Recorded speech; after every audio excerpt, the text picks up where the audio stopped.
Guys, let's talk about the next article. This is from Redfin. This is housing market update. Record high monthly payments can chill spring selling season, but declining rates could boost activity. Well, this is having it both ways. And I know we talk about sometimes we play it down the middle on the show on the topics, and we argue about some things and we agree on all things, like some of the things. But really, this is about inventory, number one, and high rates preventing buyers from getting in. You have an increasing supply of homes, but really still not at the clip that we'd want to see to kind of course correct from where we are in the bottom last year. Yeah. So I don't know. The home prices and rates are really kind of this volatility that we were talking about from last week's article. Economic activity has a lot to do with this as well. I wanted to ask you guys. I know there's a lot of information in the article, but what is based on what you know now? It's the middle of May. What do you think this spring and summer season will bring? Is it going to be the new normal? Is it going to be the same as 23? Do you think it'll be better than expected? It's definitely going to be better than 2023 because the reason for that is we have a higher amount of homes available now. I think last time I recently checked, we're like 565,000 versus last year we were at 30,000 more or less. Yeah. So that does make a difference. When in a monthly basis, when you have more homes available, obviously it's going to create more activity in the market because there's more homes available. If the rates do decline, I think that growth of homes that we've been seeing grow because of the higher rates recently. If we see the rates coming down, I'm going to say that our inventory is just going to go down. And we're going to go back to that same problem again that we've been having. And that's the root of why home prices have been continuing to just go up. And, to add on to what Will said, I think they hit it right on the bag with what they said right here on the market. The market is a mixed bag.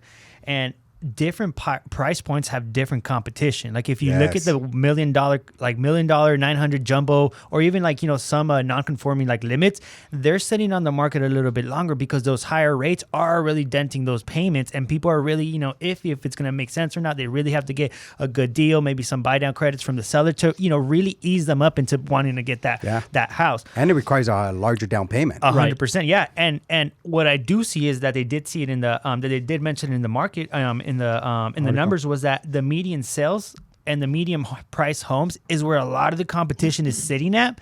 And that's where I see that there's a lot of bidding wars, there's multiple offers because everybody's at that range where you can only be at around the conforming.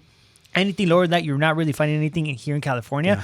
But the median price homes is where I see the competition happening this spring, this summer, because everybody's a regular person looking to buy, but the people that have the upper hand are those that have a house to sell. If you have a house to sell, you have deeper pockets, you have more creativity in how much you can offer. Yeah. You just have more breathing room. Unfortunately, first-time buyers right now, you really have to make a big sacrifice, or it's going to be a really tough time for you to jump into the market. I think there's saturation around that median home price because that's kind of where people can get in, right? That's like the entry point now. So I think there's saturation. There's obviously pockets of the country where they're going to do better versus others, and I'll go to that in a second. But I wanted to point your attention to one thing, guys. If you look at bottom of page 4 on your notes, there is a column here. At the very bottom, it says, Google searches for, quote, home for sale. And you go 2 columns to the right. It says year over year change down 18%. Yeah. What's the source there? Google Trends. So people don't want to buy. People are not looking for Google houses. Trends search term home for sale is down 18% year over year. This is why I asked you the question: do you think that this spring is going to be the new normal? Is going to be about the same as 2023, or better? Is because we're seeing evidence of this psychological pressure or psychological disappointment, if you will, that even in Google search, which doesn't cost you anything to do, we're down 18%. Yeah, that's crazy. What do you make of that? Yeah, it makes it that there's going to be less people in the market. Well, yeah, for sure. But I mean, do you? Are you? Let me rephrase the question. Are you surprised by that, or are you like, oh, okay? No, I'm not surprised. You're not surprised. Okay. I'm not surprised. There's all this information. I mean, it almost seems pretty redundant on when we're talking about certain things that are happening in the market. When we get on our Mortgage Heroes podcast here, we this trend just keeps going, and it doesn't get better. I don't see anything that makes it better. All I hear is this tax credit that's supposed to come Yeah, it's we're not there yet. Or we come out with a Caliphate that has a dream program, has this, but then the funds are gone in 10 days.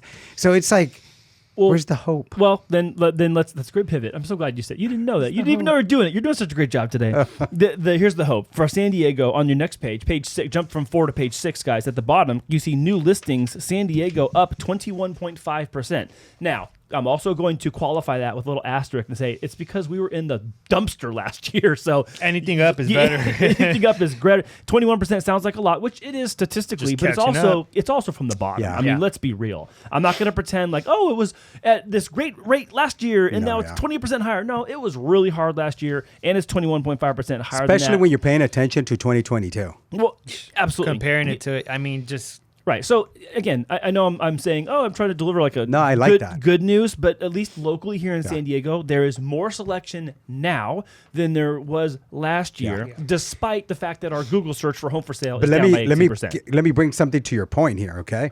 So when we're talking about that, depending where we're at, because we're here in San Diego, but we have this area called Bonita. There's a home that was listed for $990,000, and they had it range to $1,025,000. Okay. I get my client and says, Will, okay, I think we're ready. Can you send me a pre-approval for $1,225,000? Right. I'm like, yeah, we're in. Bro, that's like 200. We're in. He gets in there, bro. There was higher offers, so most likely that was going to go to 1.3.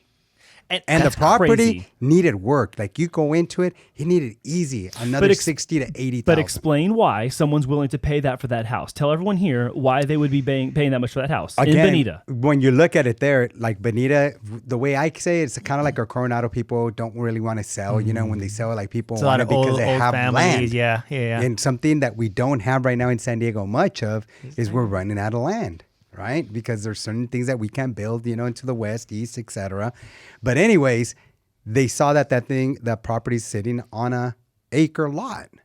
So they're like, well, wait a minute. I'm thinking I get in there, I can put another property. Like if it's so inexpensive to build another property there, right? But it sounds so easy. But they're looking at for the future opportunities and value of what that can be moving forward. Yeah, thank you for clarifying. I wanted to make sure that people who are not familiar with the Bonita area or even these parts of San Diego, there are lot sizes in Bonita that are much bigger. You can build a second home in some of them. You could build up. If there's a lot of single-story homes in Bonita too. And you could build an entire second story on top of that home and still build something behind it. I mean, when you guys are driving by the golf course and you see right there, that's like a 8,000, 9,000 square foot home. There's some massive homes up there. But, $1.25 million is not, let's not pretend like that's a chump change. That's a lot of money. That's a ton of money. It was with 20% down. It was like a $9,000 payment. God, man, that's crazy. But okay, but to your point and to this, it's like this is the San Diego thing. Like listings on the market, there's more people coming to the market and putting their homes on, and they're gonna get the money they want. Yeah. They're gonna get the money they want, guys. Yeah. So it's again where you are at. Yeah. Well, okay. What do they say? What are the 3 important rules in real estate? Location, location, location. That's it. And keep going. Location.